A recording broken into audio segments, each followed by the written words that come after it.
حضرت کو ماننا ایک الگ بات ہے، اور اعلیٰ حضرت کو وہی سمجھ سکتا ہے جو مسلک میں پورا امام اعظم کو سمجھ ہی نہیں سکتا اگر اعلیٰ حضرت کو نہیں سمجھ رہا ہے تو یہ ایک الگ بحث ہے۔ لیکن خاندان کا جو طور طریقہ ہے، میں نے تو پہلے انتظار کیا کہ کوئی جائے، اتنا فتنہ پھیل رہا ہے، اتنی افواہیں پھیل رہی، میں نے انتظار کیا کوئی جائے۔ پھر میں نے اپنے بڑوں سے رابطہ بھی کیا، ان سے کہا کہ میں سارے انتظامات کروا دوں گا، آپ لوگ جائیے۔ مجھے کوئی جواب نہیں ملا۔ تو اب مسلمانوں کا معاملہ ہے، لاکھوں مسلمان وہاں جمع ہوں گے اور وہ سب ہمارے ہیں۔ مسلمانوں میں کہیں انتشار ہو رہا ہے، مسلمان کسی وجہ سے تکلیف میں آ رہے ہیں، تو ہماری ذمہ داری ہے۔ اور آپ اعلیٰ حضرت کے خاندان سے تعلق رکھتے ہیں تو آپ کی خاص کچھ ذمہ داریاں ہیں۔ آپ اپنی ذمہ داریوں کو نہیں محسوس کرتے ہیں، یہ آپ کی کمی ہے۔ میں تو دنیا کی بات نہیں کرتا، میں تو یہ کہتا ہوں کہ میرے خاندان میں فقیروں کا خاندان ہے میرا۔ میرے خاندان میں جب سے شہزادے آ گئے، جب سے ولی عہد آ گئی، جب سے تاج آ گیا، تب سے میرے خاندان میں معاملہ گڑبڑ، اور میرے خاندان کے تقریباً 99% لوگ، میں یہ کہتا ہوں کہ پوری طرح سے دنیا داری میں ملوث ہیں، اور مسلک کو، مذہب کو، اور تمام چیزوں کو، خانقاہ کو، درگاہ شریف کو اپنے اثر و رسوخ کے لیے اور حصول دنیا کے لیے استعمال کرتے ہیں۔ مسلک و مذہب کی تبلیغ یا جو روحانیت کا کام خانقاہ سے ہونا چاہیے بالکل بند ہو گیا ہے۔ تو جب وہ فقیر جب شہنشاہ بن گئے، تاج والے بن گئے، شہزادے بن گئے، ابھی بھی میں نے سنا فقیر فلاں فلاں صاحب، اب فقیر اور صاحب، تو یا تو فقیر ہے یا صاحب ہے۔ تو دو ناموں میں یہ جو پیر رکھ کے چل رہے ہیں ہمارے لوگ، کچھ لوگ ایسے ہیں جو بالکل دنیا داری سے، وہ بھی جواب دہ ہیں میری نظر میں۔ دنیا داری سے آپ قطعی علیحدہ نہیں ہو سکے، کیونکہ ہمارے لیے رول ماڈل ہیں مفتی اعظم۔ اعلیٰ حضرت کو ہم نے نہیں دیکھا، مفتی اعظم کو دیکھا ہے، ہمارے لیے رول ماڈل وہ ہیں۔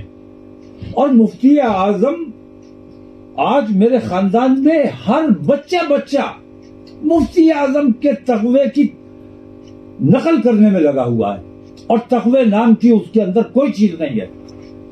اگر اسے کسی کی زمین پر قبضہ کرنے کا موقع مل جائے گا کر لے گا، بے ایمانی کرنے کا موقع ملے، حصول دولت میں لگے ہوئے ہیں یہ لوگ۔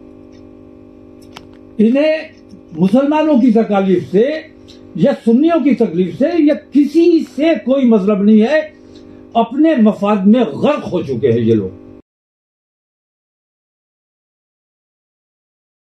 کام کرتا ہے، میرے مخالف نہیں ہے یہ، میں دیکھ رہا ہوں کہ جو بھی کام کرتا ہے اس کے یہ لوگ مخالف ہو جاتے ہیں۔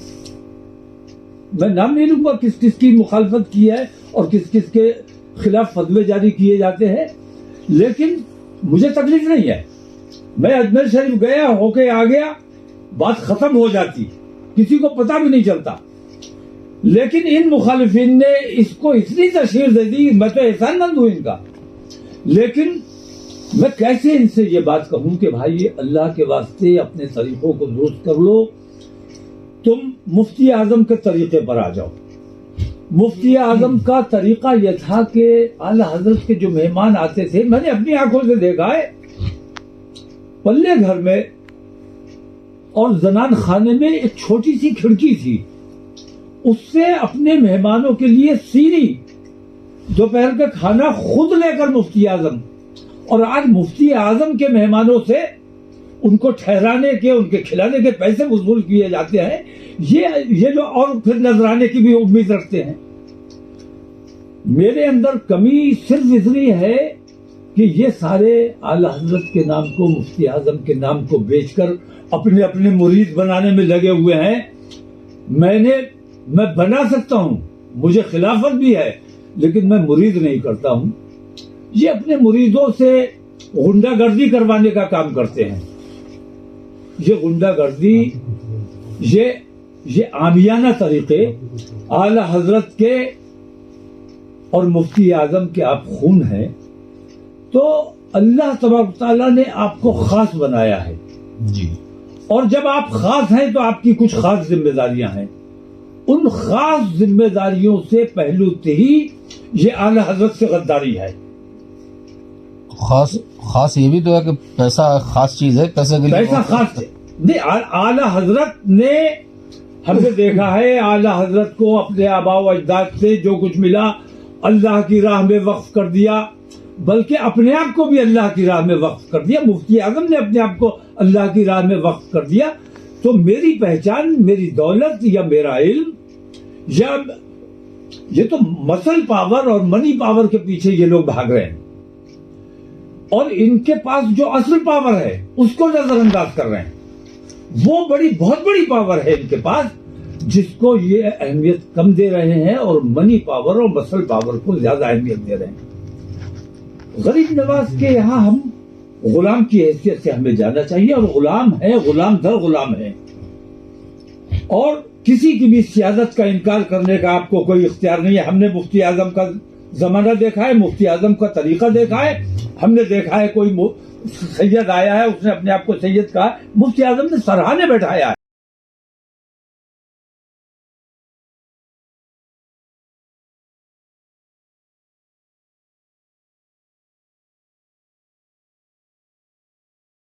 رضیہ کے اندر ہے موجود. تو میری مشکل یہ نہیں ہے. اعلی حضرت یہ کہنے کی ضرورت کیوں پیش آئی؟ اعلی حضرت کے بھی مخالفین تھے، دشمن تھے، اور ہم مذہب لوگ بھی اعلی حضرت سے حسد رکھتے تھے. تبھی اعلی حضرت کو یہ کہنے کی ضرورت پیش آئی کہ عدو بدین مذہب والے حاسد. تو اگر مجھ سے لوگ حسد کر رہے ہیں یا مجھ سے لوگ دشمنی کر رہے ہیں تو مجھے خوش ہونا چاہیے کہ الحمدللہ میں اعلی حضرت کے مسلک پر اور ان کے طریقے پر قائم ہوں، اور مفتی اعظم کے طریقے پر قائم ہوں. اور ایک بھی خاندان کا آئے جو مجھ سے بحث کرے، مجھ سے بات کرے، اس کو جاننا چاہیے تھا اگر تو اعلی حضرت کا سچا شہدائی ہے، اعلی حضرت کا خون ہے، اور اعلی حضرت کے طریقے پر عمل کرتا ہے، مفتی اعظم کے طریقے پر عمل کرتا ہے، تو تجھے اجمیر شریف جانا چاہیے تھا. کیونکہ وہاں جتنے مسلمان جمع ہوں گے وہ سب ہمارے اپنے مسلمان ہیں، ہمارے اپنے بھائی ہیں. وہاں اگر کسی قسم کا فتنہ ہوتا ہے، کون سی حکومت بیٹھی ہوئی ہے؟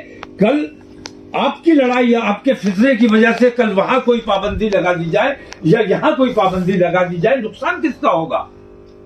ان تمام چیزوں کو نظر انداز کر کے یہ اپنی ذات کے فائدے میں لگے ہوئے ہیں. یہ مجھے لگتا ہے کہ یہ اپنے ساتھ غداری کر رہے ہیں.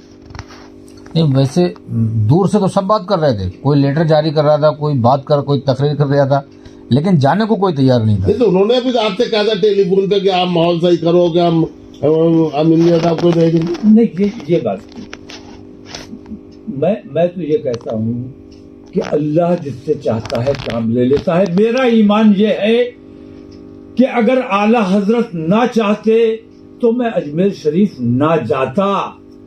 میرا ایمان یہ ہے. اگر غریب نواز نہ چاہتے تو میں وہاں حاضری نہ دے پاتا. میرا ایمان یہ ہے.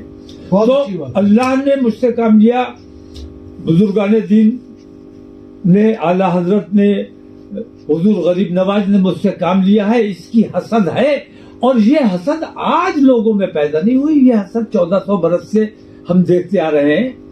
تو کام کرو، کام کی شناخت ہے، کسی سے حسد مت کرو، اور روحانیت کا کام تمہاری ذمہ داری ہے. روحانیت کا کام مجھے بتاؤ آج کہاں ہو رہا ہے، کس خانقاہ میں ہو رہا ہے؟ خانقاہ والے اور آپ مرکز ہیں.